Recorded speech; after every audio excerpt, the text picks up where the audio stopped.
Dozens of Ukraine supporters gathered outside the White House at Lafayette Square on Saturday, calling for continued U.S. support for Ukraine following a tense Oval Office meeting between President Donald Trump and Ukrainian President Volodymyr Zelenskyy.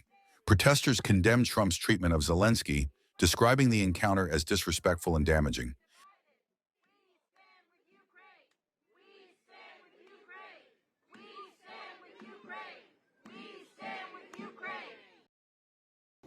Because I have Ukrainian friends, Ukrainian colleagues, and I believe that they're a friend of all of us in America. And what happened yesterday is not how you treat friends. We need to support Ukraine however we can. We all work together. I hope that Europe stands up and helps Ukraine, and I hope that we go back to Europe and Ukraine. If we let them in the dust, that's a terrible history. I don't want that to be a reality, so I'm going to say no to it, however I can. Every day, you can always call your congress member and remind them that you support Ukraine and that America supports Ukraine. Stand with Ukraine! Stand with Ukraine! Stand with Ukraine! Ukraine deserves our support. We've let them down. And I think it's important for everyone to come out and their voices be heard. We have to support Ukraine. Well, unfortunately, I'm so incredibly impressed with Zelenskyy. He handled that situation so well in the Oval Office. But what Trump did was a disgrace to the United States, to the world.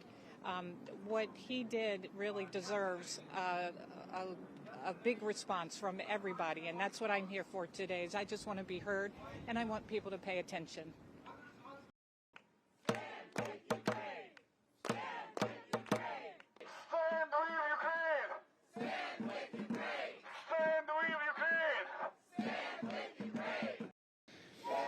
I think that this is a meeting which shows that Ukrainians and Americans should still continue fighting, because we try and resist Russia propaganda.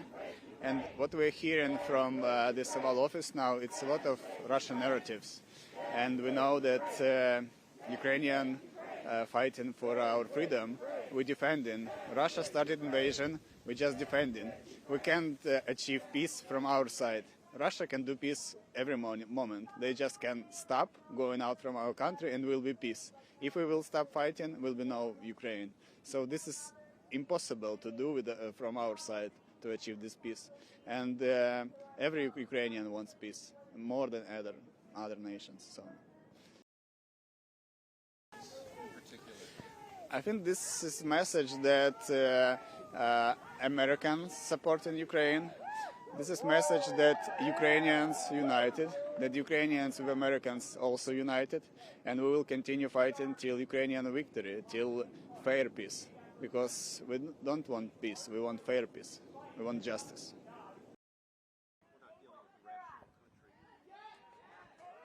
I'm really sorry, man.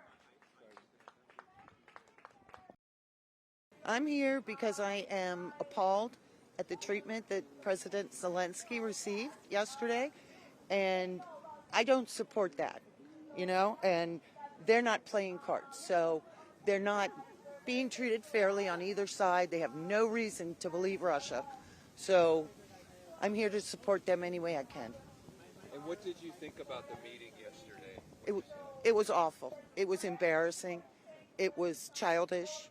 It was bullying. Couldn't be any worse. Doesn't represent me. Doesn't represent most of us, I think.